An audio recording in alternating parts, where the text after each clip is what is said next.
Y mi pregunta pues sería, aunque sé que te vas a explayar mucho con esta pregunta, pero te la tenía que hacer.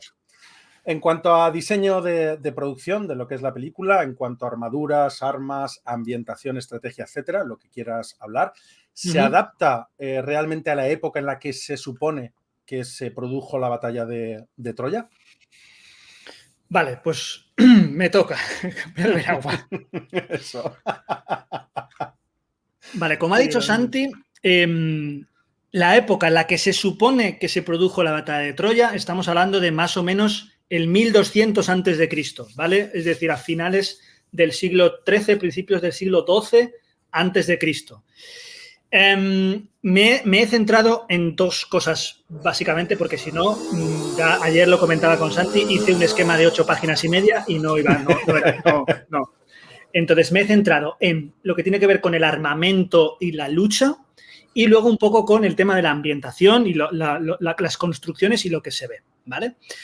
Vale, vamos a empezar con el armamento y con la lucha. Vale, lo primero que hay que tener claro, si se quiere adaptar realmente en la época en la que ocurrió la Ilíada, es que va a haber una diversidad de armas brutal. No tenemos que pensar que los ejércitos no estaban profesionalizados, ni muchísimo menos, y van a tardar siglos en estar profesionalizados en la Grecia antigua, y por tanto van a tener, incluso dentro de cada pueblo, los hilotas van a tener cada uno va a tener sus armas, los espartanos cada uno va a tener lo suyo, en fin, pero es que encima, si aquí le sumamos la idea de que Agamenón, que es rey de Micenas, lo que hace es juntar a todos los pueblos de Grecia, entonces ya apaga y vámonos. Cada griego tendría su propia armadura. Y los troyanos, que Troya, para quien no lo sepa, en el mapa está en la península de Anatolia, ¿vale?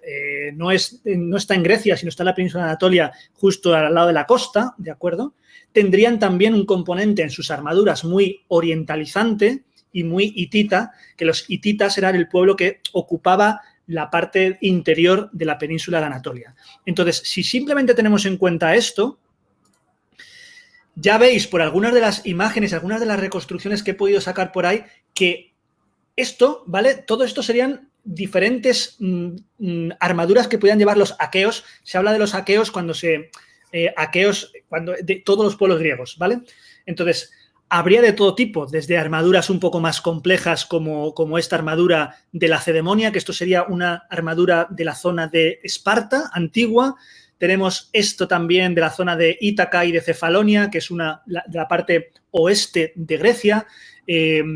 Tenemos a los tracios que iban así a cuerpo descubierto, o esta armadura, que esto es muy interesante porque esto tiene que ver con los micénicos y con los mirmidones, que es ese cuerpo de élite que sí que existió, mitológicamente existió dentro de la Ilíada también, que son estos tipos de armaduras completas. Pero si nos vamos a los troyanos pasa exactamente lo mismo. Los troyanos también, sí que es verdad que hay un poquito más de uniformidad en cuanto a cómo irían los troyanos, pero igualmente desde los guerreros así un poco de la guardia de élite hasta cómo podían ir los príncipes con estas armaduras más que ahora vamos a ver en la película, a pues guerreros tracios o guerreros troyanos más de infantería ligera. Es decir, que ya directamente esto tenía que ser así, sí o sí. Pero si nos vamos a la película, he sacado esta escena de la película porque ya aquí vemos diferentes panoplias. Panoplias es como el conjunto completo de la armadura, armas, etcétera. Diferentes panoplias y se ve muy claramente en los escudos, que es lo primero que me voy a detener, en los escudos. Estos son troyanos, estos serían soldados troyanos. Vale, escudos. Por un lado tenemos el escudo de los mirmidones. Los mirmidones son este es un pueblo que aparece en la Ilíada, es un pueblo mitológico en el que lucharon héroes como Aquiles, etcétera, y otros héroes más. Vale, pues los mirmidones llevan este tipo de escudo, ¿vale? Que es este escudo que se basa en el aspis en forma de 8. Este escudo que ya aparece en representaciones tanto de minoicas en Minos como en Micenas, ¿vale? Es un escudo que, como veis, tiene exactamente forma de 8. La modernización y la adaptación, no la modernización nuestra, sino según va avanzando el tiempo en los siglos en la Grecia antigua, se va cambiando a este tipo de escudo, que no deja de ser también un poco en forma de 8, pero no tan achatado en su parte central, ¿de acuerdo? Ese es el escudo que llevan los mirmidones, incluyendo Aquiles, ¿vale? En esta cerámica, además, que es una cerámica del siglo V a.C., ya vemos dos tipos de escudos también. Vemos el aspis en forma de 8 y luego vemos este escudo redondo. Este es el oplón, que es el típico escudo que van a llevar luego siglos después la falange hoplita. Este oplón, como vemos también, lo llevan parte de los soldados, en este caso de los griegos. Y junto con este oplón también vemos este otro escudo, que no es el aspis en forma de 8, porque solamente tiene esta media luna, que este escudo es el típico tracio, ¿vale? El pelta de origen tracio con esta típica media luna, que generalmente la media luna iba hacia arriba, no hacia un lado, pero bueno, aquí ya es diferentes modos de agarre.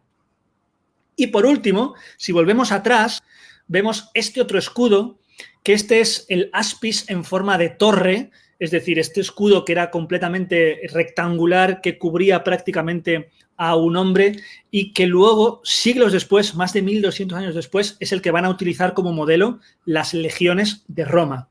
Es decir, ¿los escudos son fieles a la realidad? Sí. Podríamos decir que, de momento, sí. Las lanzas. Vale, para ser fieles, las lanzas no tenían que ser lanzas hoplitas, no tenían que ser lanzas de los soldados hoplitas, porque falta todavía 800 años para que se inventen ese tipo de lanzas, que son los dori, los doru, también, que son estas lanzas hoplitas. Pero tampoco había que hacer caso a la Ilíada, porque según la Ilíada, la lanza de Héctor medía 5,5 metros de longitud, algo que incluso llegaron a construir en la película, y era imposible de manejar una lanza de 5,5 metros, que se asemeja más a una sarisa de estas macedónicas como las que llevaba el ejército de Alejandro Magno, pero para hacer combates individuales una lanza de 5,5 metros es imposible manejarla. Y por tanto tenían que ir a lanzas más simples. Es decir, lanzas como la que lleva aquí Héctor justo antes del combate, que es una lanza simple, un asta más o menos de entre 2,5 metros y 3 metros, ¿de acuerdo? Y ya está. Excepto Aquiles. Aquiles lleva una lanza hoplita. ¿Por qué lleva una lanza hoplita? Porque, como veis, aquí está clavada de punta en el suelo, tiene el asta, tiene la punta, pero también tiene esta cosa que se llama regatón, que no es el reggaetón, se llama regatón, que es como un contrapeso que se utiliza porque pesaba mucho la punta de las lanzas y como contrapeso para poder manejarla y también para poder rematar a los enemigos que estaban en el suelo. Por tanto, el que llevaría una lanza que no es de su época sería Aquiles, por llevar la lanza hoplítica. Las espadas. Las espadas serían en esta época de bronce en su mayoría. Estamos hablando del final de la Edad de Bronce, por tanto aquí espadas de hierro poquitas, espadas muy pesadas y con un corte muy poco limpio, algo que se muestra muy bien en la película con el gore que se le añade. No habría espadas de grandes filigranas y en muchas ocasiones incluso la empuñadura sería prácticamente la misma pieza que la espada, no habría empuñadura por otro lado. Como vemos aquí, esto os he traído de uno de los libros míos que tengo por ahí de historia, las diferentes tipos de espadas reales que se han encontrado de la Edad del Bronce, desde las primeras del 1700 a.C. En la época de Troya estaríamos hablando más o menos de estas de por aquí, ¿vale? Más o menos las espadas que se muestran en la película se parecen más o menos a estas. Y he cogido dos simplemente para ver. La de Héctor, que es esta espada, que se parece bastante, como veis, está hecha solo de una sola pieza, no tiene una empuñadura separada, se parecería un poco a este tipo de espadas, ¿vale? Como veis, una espada que no tiene prácticamente, tiene muy poco filo porque son muy vastas, son muy toscas y esto, por eso los cortes no eran nada limpios. Esto, cortarte con esta espada te podía preparar esto no es una katana japonesa ni mucho menos. Pero luego tenemos la espada de Aquiles, que la espada de Aquiles es la que se flipan. ¿Por qué? Porque utilizan esta escotadura que tiene en medio, pero en el caso de Aquiles la hace sin filo para que Aquiles la pueda coger en esta parte central de la espada. Esta espada sí que sería bastante imaginativa, ¿vale? Es verdad que hay ciertas espadas que tienen aquí esta escotadura en medio, pero no servirían para cogerla como hace Aquiles, que es el puto amo cuando la coge por ahí, ¿vale? Pero bueno, esto es otra de las licencias que tiene Aquiles. Como veis, el personaje de Aquiles es el que más licencias va a tener. Los petos.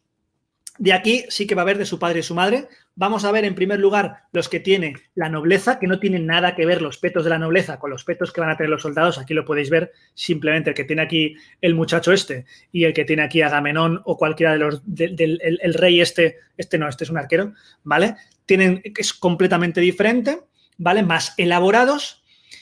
También tenemos, por otro lado, a la guardia personal, la guardia de élite de Troya, entre los que destaca Héctor, que como veis son unos petos muy orientales. Esto asemeja bastante a armaduras orientales, me refiero al Próximo Oriente, no os vayáis a China ni a ningún sitio de estos, ¿vale?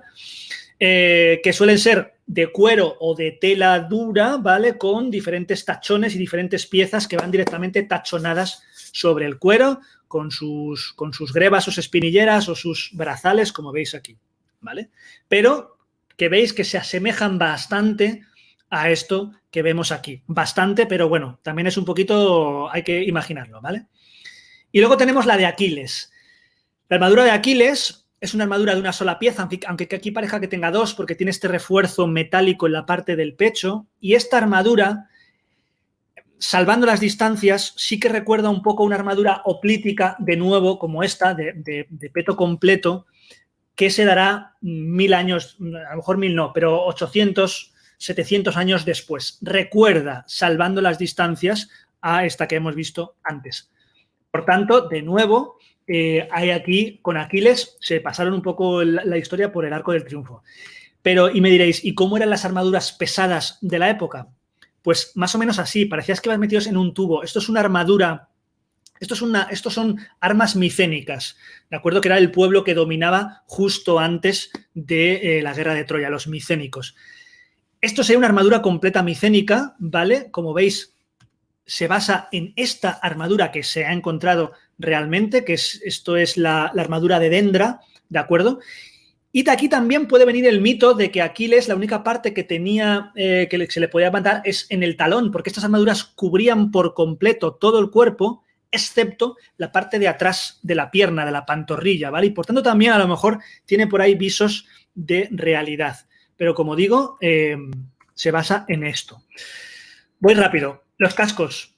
El de Héctor nos puede recordar un poco a los cascos micénicos, también como el que vemos aquí con estos de colmillos de jabalí o con incrustaciones de piedras.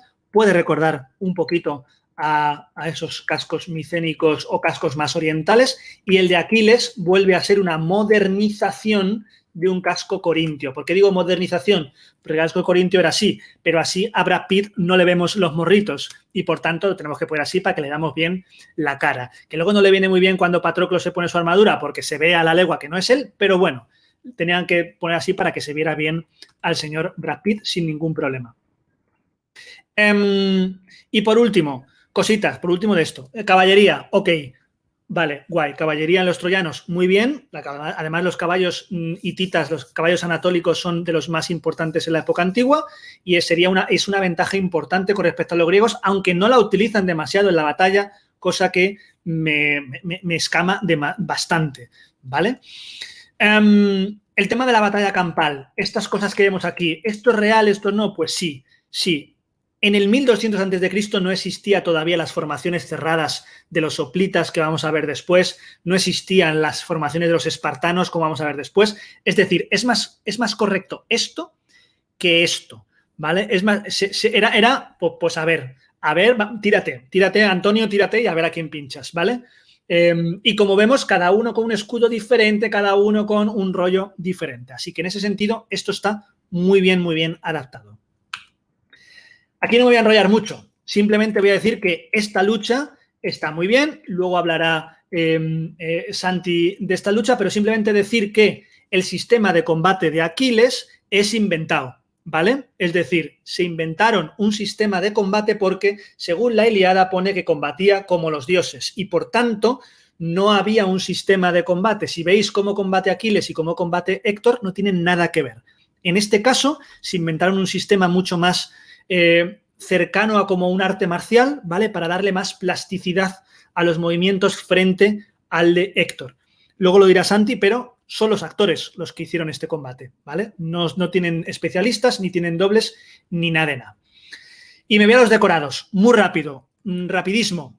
Es complicado recrear algo de lo que apenas hay restos arqueológicos. Es muy complicado. Si veis las excavaciones de Troya, no queda mucho y encima tenemos sustratos encima.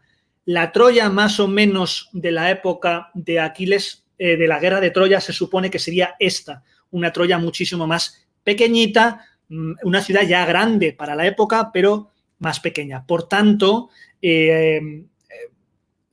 la imaginación en esta película juega un papel importante. Y una de las cosas que dice tanto el director como el señor Benioff y la gente de arte era que esto era una historia de héroes. Aunque se humanizara, esto es una historia de héroes y por tanto los escenarios tenían que tener esa epicidad y esa heroicidad que en la realidad probablemente no tuvieron. Por eso se exageraron las proporciones de la arquitectura, a sabiendas de que se estaba haciendo algo un poco desproporcionado, ¿vale?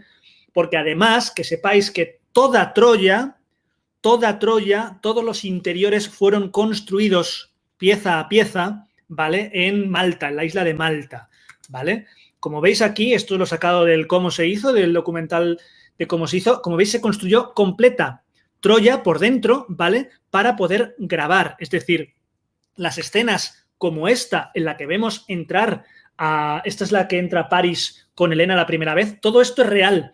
Todo esto está creado real, todo esto está hecho de verdad y estos actores son actores de verdad. Esto eran extras, tropocientos mil extras.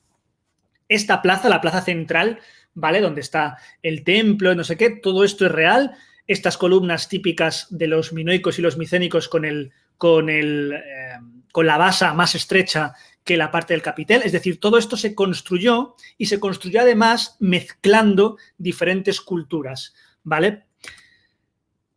Sobre todo la cultura micénica. Esto es el Palacio de Micenas, es el Palacio de Agamenón. Esto es exactamente igual que la Puerta de los Leones de las ruinas de Micenas, que la podéis ver, la podéis buscar y lo veis en internet. Es decir, aquí esto es una recreación bastante histórica de los leones de Micenas.